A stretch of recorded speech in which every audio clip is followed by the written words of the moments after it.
Assalamualaikum warahmatullahi wabarakatuh. Apa kabar teman-teman semuanya? Semoga teman-teman semuanya dalam keadaan baik ya. Dan salam juga untuk keluarga di rumah. Perkenalkan, nama saya Nanda Anifa. Saya mahasiswi aktif di Universitas Muhammadiyah Profesor Dr. Hamka, Fakultas Keguruan dan Ilmu Pendidikan, program studi S1 Bimbingan Konseling, yang insya Allah pada pertemuan kali ini saya akan membahas tentang art terapi atau terapi seni yang ditujukan untuk memenuhi tugas akhir sekaligus UAS mata kuliah psikoterapi dalam Islam yang diampu oleh Ibunda Dermawati MPD Kons. Nah, sebelum teman-teman menyaksikan videonya, jangan lupa like, comment, dan subscribe ya. Selamat menikmati videonya. Oke, baik teman-teman, di sini saya akan menjelaskan terlebih dahulu tentang pengertian art therapy atau terapi seni itu sendiri. Di sini saya mengambil tentang menurut The American Art Therapy Association dalam Macchio di tahun 2003, art therapy adalah sebuah proses penyembuhan yang dilakukan dengan membuat sebuah karya seni yang kreatif. Proses penyembuhan ini berguna dalam meningkatkan kualitas kehidupan. Art therapy sangat membantu dalam mengatasi gangguan emosi, menyelesaikan konflik, menambah wawasan, mengurangi perilaku bermasalah, serta meningkatkan kebahagiaan hidup. Art terapi merupakan suatu kegiatan terapeutik yang menggunakan proses kreatif dan merupakan bentuk terapi ekspresif untuk klien maupun juga konseli. Proses kreatif ini bisa menggunakan banyak pendekatan dan intervensi, mulai menggambar, membuat suatu benda, bernyanyi, bermain musik, menari, bermain drama, dan juga membuat puisi ataupun lain-lainnya. Selanjutnya ada tujuan art terapi atau terapi seni itu sendiri. Yang pertama, membantu individu mengungkapkan perasaan. Yang kedua, sebagai sarana katarsis atau pelepasan diri dari ketegangan. Yang ketiga, meningkatkan self-esteem atau pertahanan diri. Yang keempat, membangkitkan emosi positif dalam diri. Dan juga yang kelima, meningkatkan kemampuan memori individu. Selanjutnya, ada manfaat art terapi atau terapi seni itu sendiri. Terapi seni membantu anak-anak, remaja, dan orang dewasa mengeksplorasi emosi mereka, meningkatkan harga diri mereka, mengelola kecanduan mereka, menghilangkan stres mereka, memperbaiki gejala kecemasan dan depresi mereka, dan juga mengatasi penyakit fisik ataupun kecacatan yang dialami oleh mereka.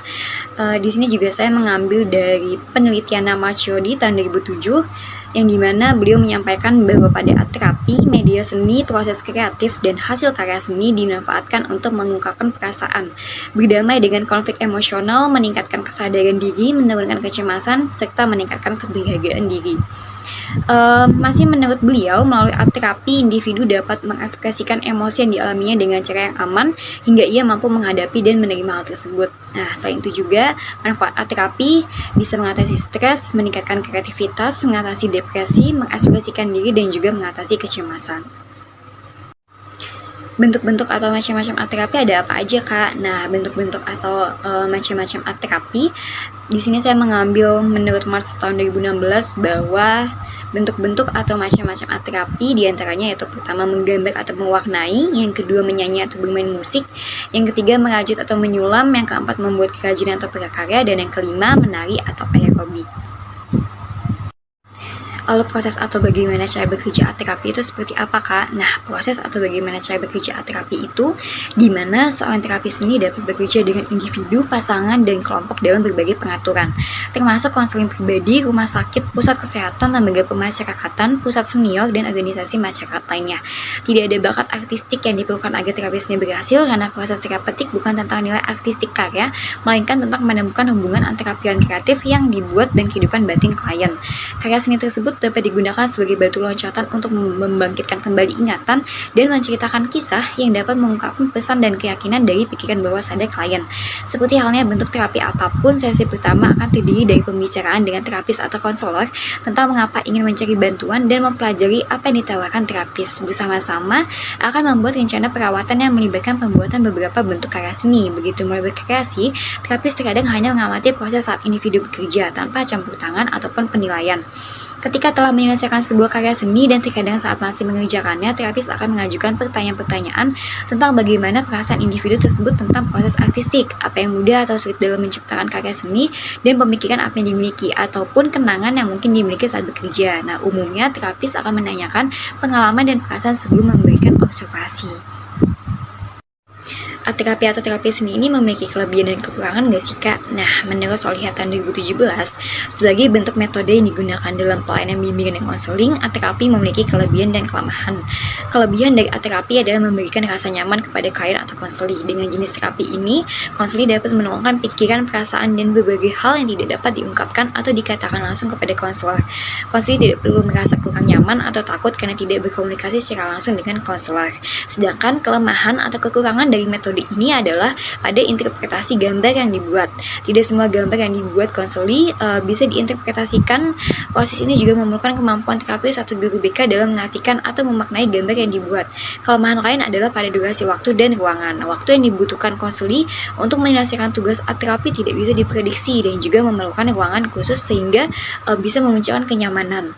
Kompetensi umum yang harus dimiliki konselor sebagai pelaksana program bimbingan dengan metode terapi ini adalah kemampuan berpenampilan menarik dan menyenangkan, menampilkan tindakan yang cerdas, kreatif, inovatif, dan produktif, bersemangat, disiplin, dan mandiri, peka, bersikap empatif, serta menghormati keragaman dan juga perubahan. Dan satu hal mutlak yang harus dimiliki konselor atau guru bimbingan konseling yaitu dapat berkomunikasi secara efektif.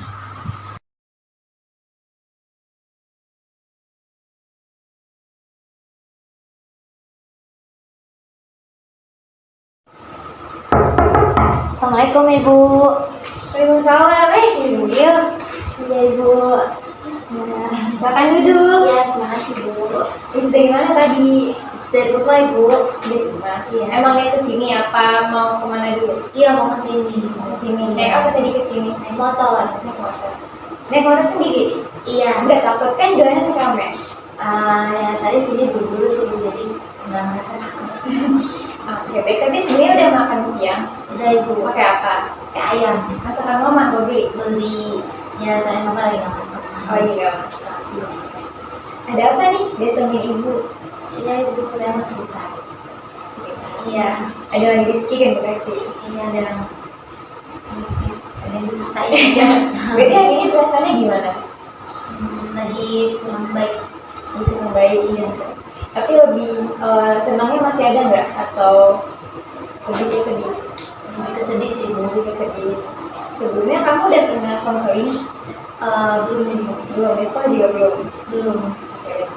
Di sini saya minta izin untuk menjelaskan sedikit tentang konseling ya. Jadi konseling itu adalah suatu layanan dalam bimbingan konseling yang dimana saya sebagai konselor dan juga kamu sebagai konseli. Dan nantinya kamu akan saya beri waktu untuk menceritakan apapun yang kamu rasain, apapun yang kamu pikirin tanpa adanya paksaan dan tanpa terpaksa juga. Dan selama apapun yang kamu ceritain nanti, insya Allah akan tersimpan dengan aman. Aku yang Dewiana nanti Baik Ibu. Angel di dalam konseling itu kan ada yang namanya skala permasalahan. Nah, masalah yang sedang kamu pikirin sekarang, yang kamu rasain sekarang ada di skala berapa, yang dimana skala 0 sampai 5 itu skala masalah kamu masih terbilang ringan, dan skala 6 sampai dengan 10 itu masalah kamu sudah terbilang ringan.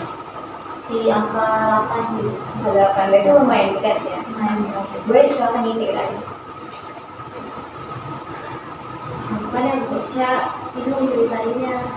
Soalnya masalah keluarga Bu. Sebentar, lagi tegang ya? Iya. Coba tarik nafas dulu, tahan, keluarin pelan-pelan lewat mulut. Tadi tarik nafas lagi, keluarin lewat mulut pelan-pelan. Lagi sekali lagi, nafas, tarik lewat mulut pelan-pelan. Ya, udah cukup tidak? Boleh diceritain. Nah Ibu, akhir-akhir ini keluarga saya lagi bohong. Jadi gimana Bu? Saya susah deskripsinya Bu, soalnya menurut saya ini udah sedih banget. Gak apa-apa, pelan-pelan.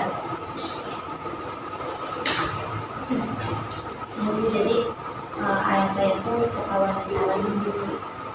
Tapi setelah sebelum orang tua dan saya dan kakak saya tahu, jadi itu deh Bu. Jadi sekarang banget. Jadi kalau kamu juga karena itu setelah ayah kamu sudah menikah kembali, terus mohon maaf sebelumnya mama kamu masih ada atau masih Ibu masih ada? Terus kondisi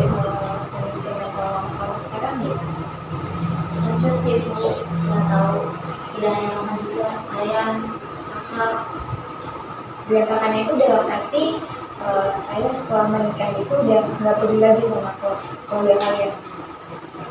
Bisa dibilang Bilang kayak gitu. Bisa dijelasin lebih detail lagi berantakannya seperti apa, terus kondisi ayah sebelum menikah lagi sama sesudah menikah lagi. ya itu jadi tuh keluarga saya itu harmonis sekali. Kemana-mana saya minggu selalu jalan, selalu pergi. Tapi setelah saya nggak tahu tuh ayah saya tiba-tiba seminggu nggak pulang ke rumah. Ibu saya dinyariin, ibu saya bilangnya kerja lah. Tapi setelah balik baru kabar kalau ayah nggak ada di rumah lagi. Itu kabarnya mendadak juga ya. Kayak di situ rumah saya hancur banget, nangis aja. Padahal ayah saya bilangnya ayah saya kerja. Itu dia. Jadi setelah menikah itu ayah udah benar-benar lepas tanggung jawab ke mama, ke kamu, sama ke kakak juga. Masih sih Bu, mungkin karena baru jadi pasutri baru, jadi lebih sama terus. Jadi ya bisa diartikan keluarga kalian belakangin gitu ya. Ya, Tapi kan hubungan kamu sama ayah gimana? Maksudnya kayak masih komunikasi lewat chat gitu. sebenarnya saat itu saya nggak pernah ngabarin ayah saya lagi karena sudah yang saya itu Gimana sih? Ada lagi yang ingin disampaikan? karena nggak bisa dijelasin pakai kata-kata lagi karena gimana ya, hancur banget tuh kalau melihat keluarga saya sekarang. Masih ada yang dipendam deh.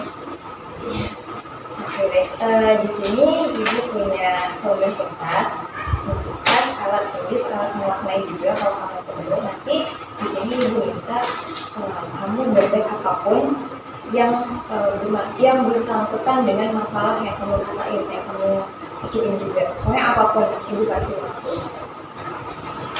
Ya, alat tulisnya, alat gambarnya. Ini kalau kamu perlu pakai alat mewarnai.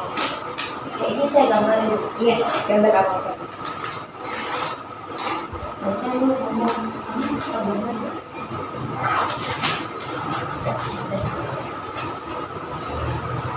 Saya gambar aja. Ya.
Itu melihat dulu. Melihat.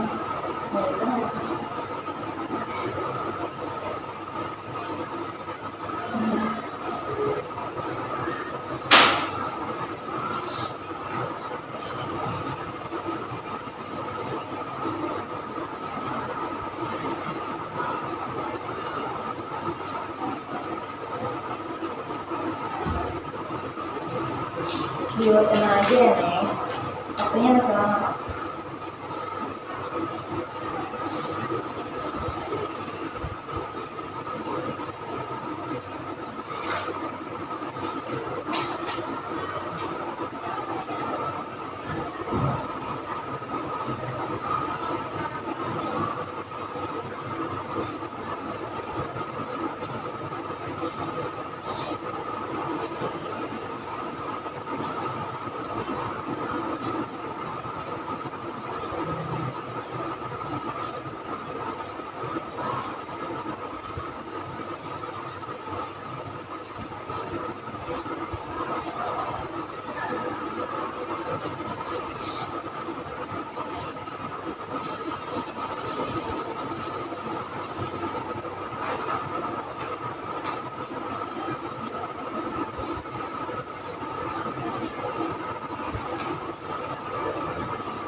Iya, nama aku cantik dan Bu.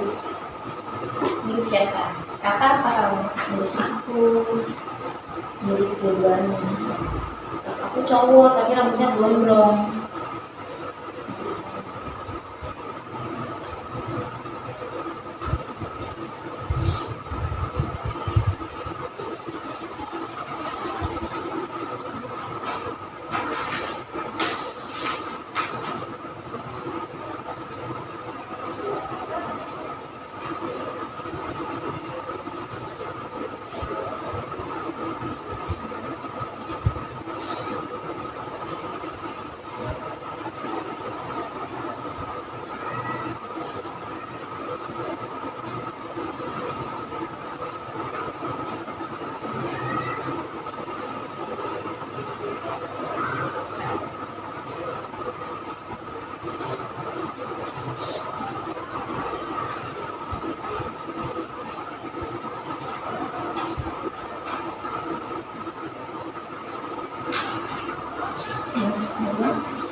Ini apa nih ceritanya?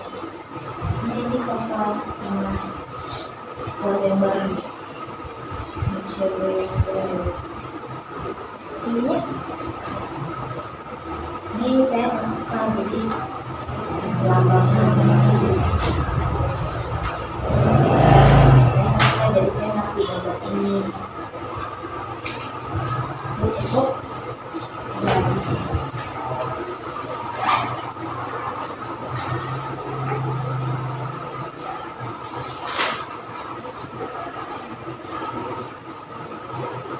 Ini bisa sih.